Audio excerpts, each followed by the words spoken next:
Զեկույցի համար բեմ է հրավիրվում Հայաստանի Հանրապետության վարչապետ Նիկոլ Փաշինյանը։ Կարող ենք ասել, որ պետական ծառայողներին հավաքել էր փոխանցելու խոշորաշվով այլևի պահանջ ռեբրենդինգ արած, նոր սահմանադրություն ունենալու մասին։ Խորհրդարանի ընդդիմադիր Հայաստան խմբակցության պատգամավոր Քրիստինե Վարդանյանին վարչապետի շաբաթ օրը հրավիրած համաժողովը հիշեցրել է կոմունիստական կուսակցության հայտնի միջոցառումները, որտեղ ըստ նրա Նիկոլ Փաշինյանը պետական ծառայողներին փորձում էր պարտադրել իր կուսակցության գաղափարները, այդ թվում Ալիևի պահանջով նոր սահմանադրության ընդունումը։ Հայաստանի սահմանադրությունից անկախության հռչակագրին հղումը հանելու պահանջը, որտեղ խոսվում է Լեռնային Ղարաբաղի մասին, խաղաղության պայմանագիրը ստորագրելու Ադրբեջանի նախապայմանն է։ Ինչու նոր սահմանադրություն եւ ոչ թե սահմանադրական փոփոխություններ, որովհետեւ սա Հայաստանի համար նոր քաղաքական բովանդակություն է, նոր գիտակցություն, նոր քաղաքական եւ պետական վարդապետություն, եւ ինչպես նոր կտակարանում է ասվում, նոր գինին նոր տիկերի մեջ։ Ես հիշեցնեմ ուղղակի, որ մինչև վերջերս Հայաստանում նոր սահմանադրության նարատիվ եւ քննարկում չկար, կար սահմանադրության փոփոխության քննարկումներ, սահմանադրության փոփոխության մասին քննարկումներ կային, այն բանից հետո, երբ Իլհամ Ալիևը պահանջեց սահմանադրության փոփոխություն Հայաստանի, տարբեր որակումներ տալով, այդ քննարկումը այդ տերմինաբանությամբ Հայաստանի ներքին դիսկուրսի մաս դարձավ, եւ Փաշինյանը կարծես հենց այս հարցերին պատասխանելով փորձում էր արդարանալ, որ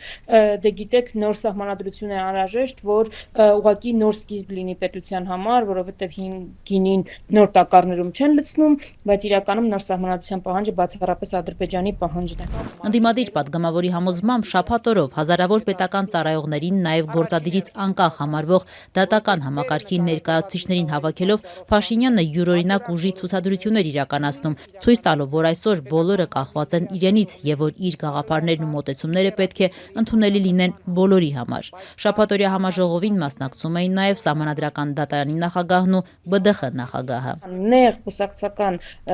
նարատիվների պարտադրում պետական ապարատի աշխատողներին, պետական ռեսուրսի, ես չգիտեմ, պետական վարչական ռեսուրսի այլ չարաշահումը ուրիշ ինչ տեսք ունի։ Օրինակ ես եվրոպական որևէ երկրում նման բան չեմ տեսել։ Փաշինյանը շուրջ 8000 պետական ծառայողների առջև ունեցած իր ելույթում հիմնականում խոսեց նոր սահմանադրություն ունենալու եւ այդ կերպ երկրի լեգիտիմությունը ամրապնդելու մասին։ Վարչապետը պետական ծառայողներին փոխանցեց, որ նոր սահմանադրության ընդունման հանրաքվեն պետք է տեղի ունենա հենց 2026-ի հունիսին կայանալիք խորհրդարանական ընտրություններից հետո, որպիսի այդ ընտրությունները մասնակից ուժերի համար դառնան հնարավորություն նոր սահմանադրության շուրջ քննարկումներ ծավալելու համար։ Դա հնարավորություն է, որ բոլոր ուժերը սահմանադրության օրակարգի հետ կապված իրենց ասելիքը ու մոտեցումները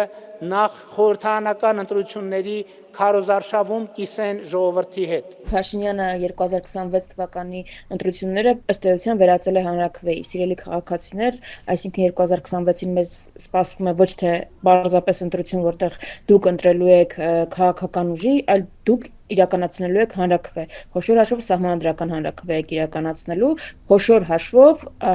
Ալիևի պահանջների հանրաքվե եք իրականացնելու։ Եվ կարծում եմ, այստեղ արձագանքը շատ հստակ պիտի լինի։ Մեր առաջարկը դա է։ Ալիևի պահանջով Հայաստանում սահմանադրություն չպիտի փոփոխվի։ Եթե 2026-ի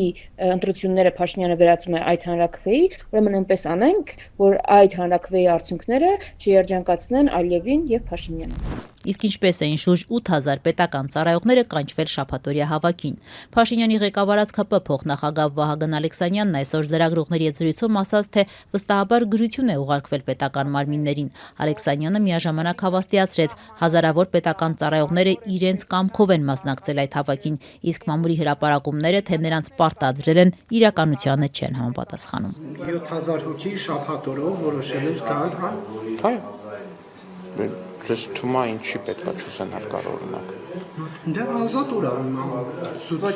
Դե դրա համար ամբողջ պետական ապարատը չէր 7000 հոգի էր։ ԿՊ-ական պատգամավորը նաև համաձայն չէ ընդդիմության այն պնդումների հետ, թե Փաշինյանի շաբաթօրյա համաժողովը Հյուսիսային Կորեան եւ նրա ղեկավար Կիմ Չեն Ընի հավաքներն էին հիշեցնում։ Դուք այդտեղ որտեղ եք Հյուսիսային Կորեա տեսել։ Դե իսկ ինչ վերաբերում է Փաշինյանին ամենուր ծափահարելու ավանդույթին, լինի եկեղեցական պատարակներում, թե համաժողովներում, ապա դա ՔՊ փոխնախագահի համոզմամբ ոչ թե Հյուսիսային Կորեային, այլ ժողովրդավարական երկրներին հատուկ երևույթ է։ խնդիրը ակնոցի մեջ է։ Այսինքն այստեղ հարցը պրիզմայից է, եթե դուք նայում եք Հյուսիսային Կորեայի ակնոցներով, դա ուրիշ բան է, եթե նայում եք ժողովրդավարական ակնոցներով, դա լրիվ ուրիշ բան է, ձեզնից է գալիս, էլի, նկատեմ դիտողից ոչ թե հենց անձամբ ձեզնից, այլ դիտողի ընկալման պրիզմայից է գալիս։ Ծափահարությունները ինքնին ժողովրդավարական շատ նորմալ երևույթ է։ Շնորհակալ եմ։